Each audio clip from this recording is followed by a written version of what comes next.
Have you ever thought about becoming a school psychologist or wondered what it was really like? NASP has a great PowerPoint presentation that I sometimes share with high school students, and maybe one day I'll upload that one. But for now, I just wanted to make a really quick video to really talk to those of you who've ever thought about entering the field or who've ever wanted to become a school psychologist and have wondered about what it's really like. I'm gonna just walk you through education, training, certification, maybe career opportunities, and I'm gonna do it really quick. So if you have any questions that I didn't answer, feel free to put them in the comments. And so before I start, I'll tell you why I wanted to make this video. I get a lot of questions about what a school psychologist does or how you become a school psychologist. And of course, there's always a lot of confusion because there are clinical psychologists and there are school psychologists, and those two things have some overlap, but they are completely different. So as some of you know, because you've been following my videos, I have a master's degree in school psychology and have been a practicing school psychologist for the last 20 years in an urban school setting. But I also have my Ph.D. in clinical psychology and completed an APA approved year-long internship. Shout out to my Lincoln Bronx people.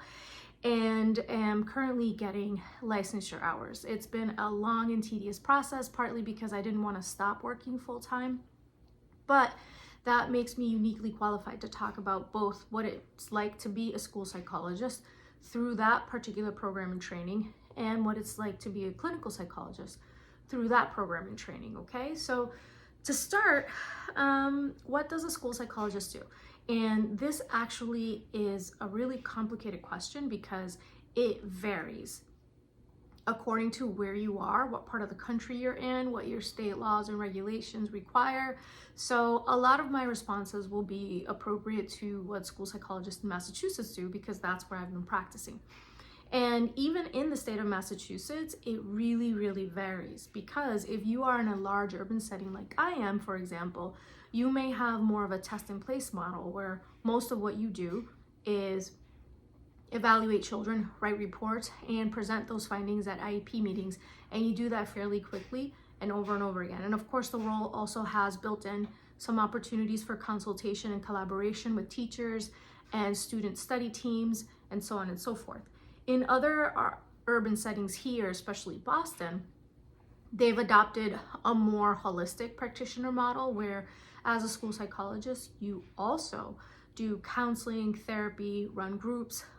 In some places, like where I am, we have kind of divvied up the school psychologist responsibilities so that we have social workers that do a lot of the individual and group counseling, and then the school psychologists do the assessment piece. And both models have their own host of difficulties, but one of the things that you want to do if you're interested in becoming a school psychologist is to really think about what it is that you'd be okay with doing all of the time. Oftentimes I'll talk to young people who like the idea of being a school psychologist because they love the idea of doing therapy and counseling. And so I really encourage people to think about where they're going to end up or what populations they'd like to serve or work with, and to really look at the role of the school psychologist, because it does in many places and instances involve a great deal of testing, which some people don't really love. So as far as what we do, in most places we are asked to do a variety of all of the things that we're trained in. So we have been trained in counseling and intervention. We've been trained in multi-tiered systems of support or response to intervention practices.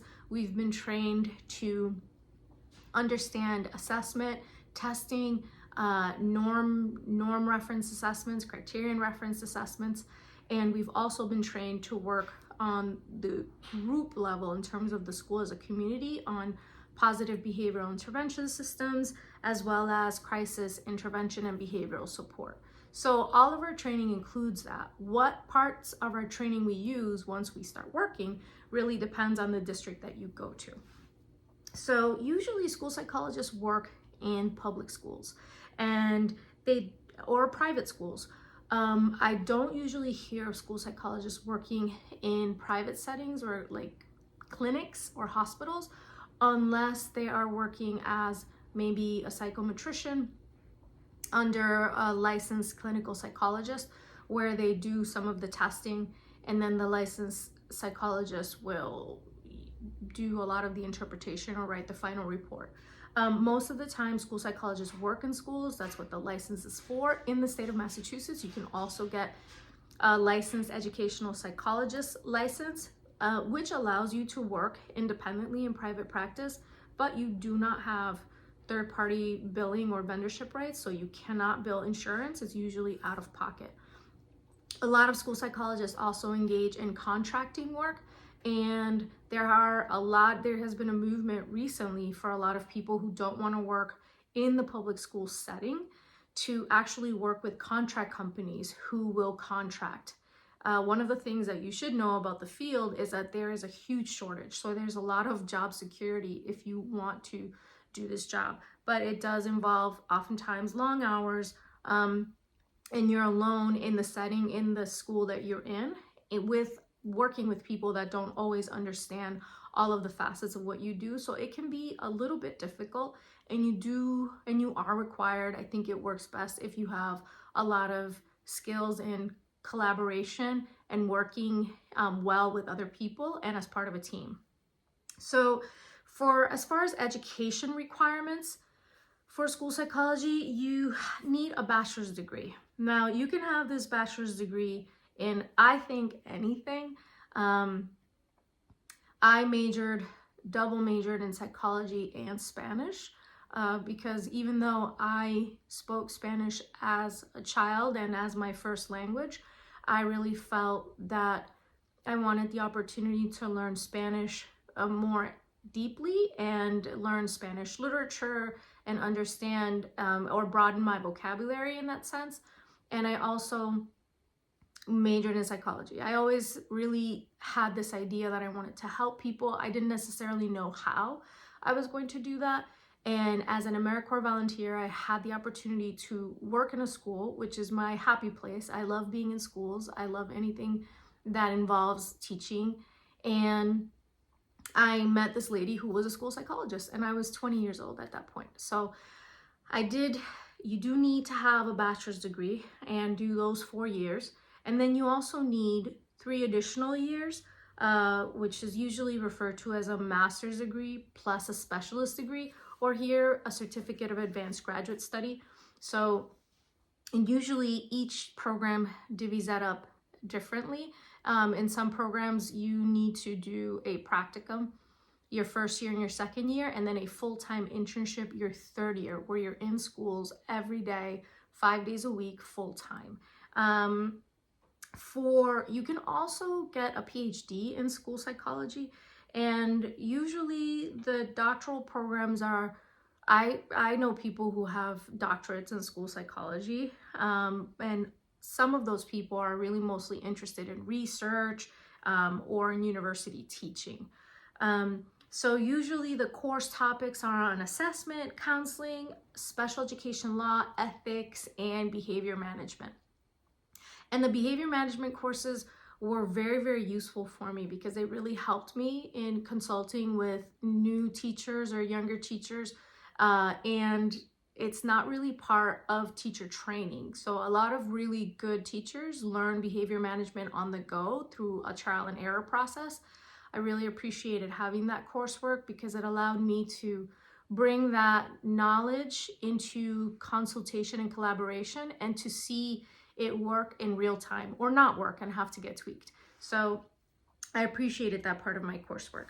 Additionally, you do need to train and to have internship experiences, and those experiences are really governed by the National Association of School Psychologists requirements. They have a certain number of hours that you have to complete.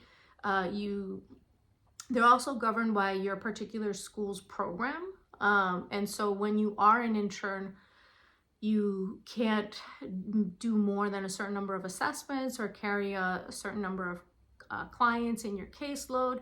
And usually people are pretty good about sticking to those, but you do need those experiences. I just got a call the other day from someone who had done a master's in psychology and was told that they could become a school psychologist by going to a school and getting an internship. And so that's not necessarily how it works. You need to go to a NASP approved school psychology program, and you need to do those 3 years of practicum that goes either once a week, 2 times a week, and then full time to really build on some of those skill sets that you would need to have as you become a full-fledged professional. And when you graduate, you can look for jobs pretty much anywhere. I know when I graduated, people were very adamant that I would not have a difficult time finding a job because I was bilingual and would be paid well. And I felt like that wasn't necessarily the case for me. I didn't necessarily feel like it was super easy to find a job. I think I was eventually hired by the district in which I completed my internship, but my first year, I felt like I applied to many places, just like my colleagues did or my classmates did, and had a pretty similar experience to most of my classmates at the time.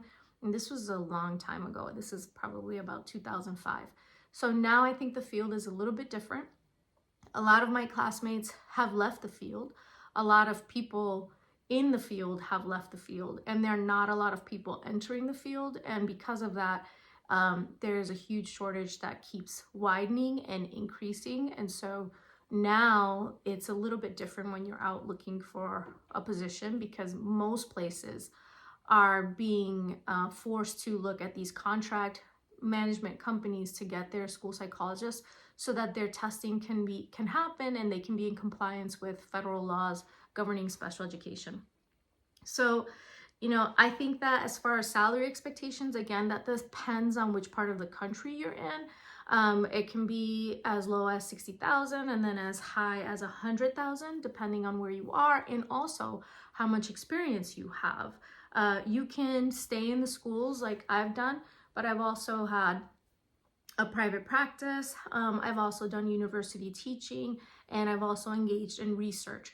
And so I think that there are a lot of things that you can do, but you also know that I've also decided to get a license as a clinical psychologist, and that's due in part because I want a little bit more freedom to move anywhere in the world, and to be able to do a broader amount of things outside. But specifically, I want to be able to be paneled with insurance companies and be able to bill insurance.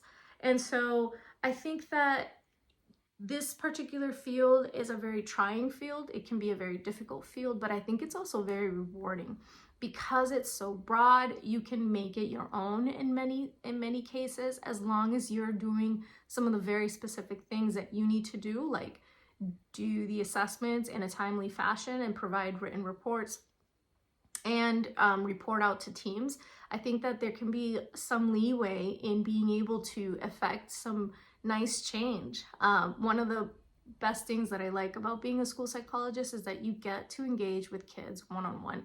So you really get to know them really well, but then you also get to know what the school's practices are. You get to know teachers really well. You get to establish really wonderful relationships with your principals, with teachers, and then with kids. And then if you do a really nice job, what happens is people start to see you as a team player who is collaborative and is really bringing a lot of value to the table when there are challenging kids with challenging learning profiles. So if you want to be a school psychologist, I thoroughly encourage you to do it, but also do your research. And of course, if you have any questions, please feel free to put them in the comments. And of course, as always, don't forget to like and subscribe.